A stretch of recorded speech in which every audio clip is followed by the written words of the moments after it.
présidentielle. Et moi, ce qui m'a également intéressé dans son manifeste.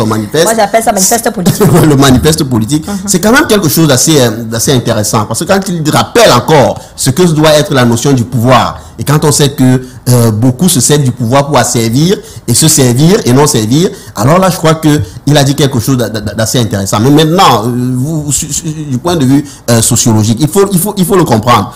Il y a une sorte de communautarisme politique au Cameroun. Ça, c'est un fait.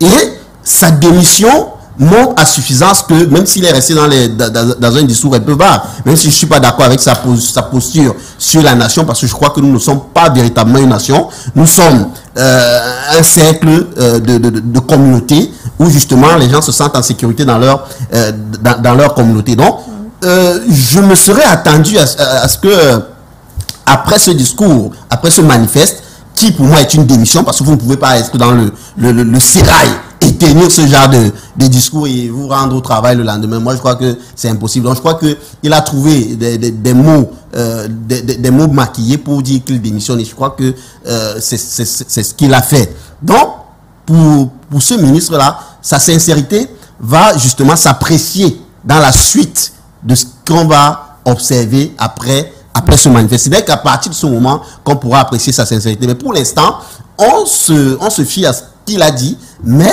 on n'oublie pas que c'est un homme politique, c'est un homme qui a justement du cran dans ce domaine-là, c'est un homme qui sait manier la langue et les mots. Donc nous osons croire que cette élection de 2025 cache encore pas mal de surprises sur le plan politique, sur le plan du mercato politique, sur le plan justement des tractations politiques.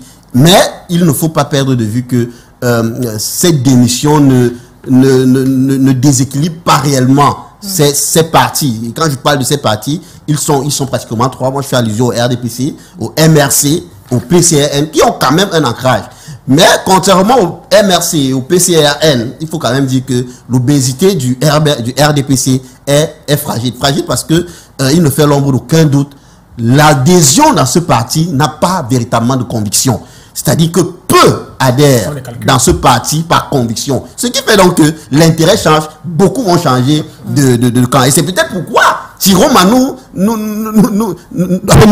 met déjà ça sur la table. C'est-à-dire que l'homme qui fait justement l'unité, ça aussi c'est une fébrilité de ce parti qui est le RDPC, parce qu'il n'y a qu'un seul homme qui fait l'unanimité, qui fait l'unité. Et peut-être aujourd'hui Tiroma a l'information selon laquelle ce monsieur-là, qui veut entrer dans l'histoire, qui veut qu'on retienne de lui qu'il est entré dans l'histoire, parce que quand on se souvient de son discours, il a dit, il veut qu'on se souvienne de lui comme quelqu'un qui a apporté la démocratie. Et je crois qu'il sait aujourd'hui qu'au regard de l'ambiance politique, il sait aujourd'hui que lui-même, son âge, ne permet plus qu'un certain nombre de dynamisme. Je crois que le président est en train de prendre une sortie honorable. Et je crois que le ministre Tiroma a cette information et il nous la passe comme ça.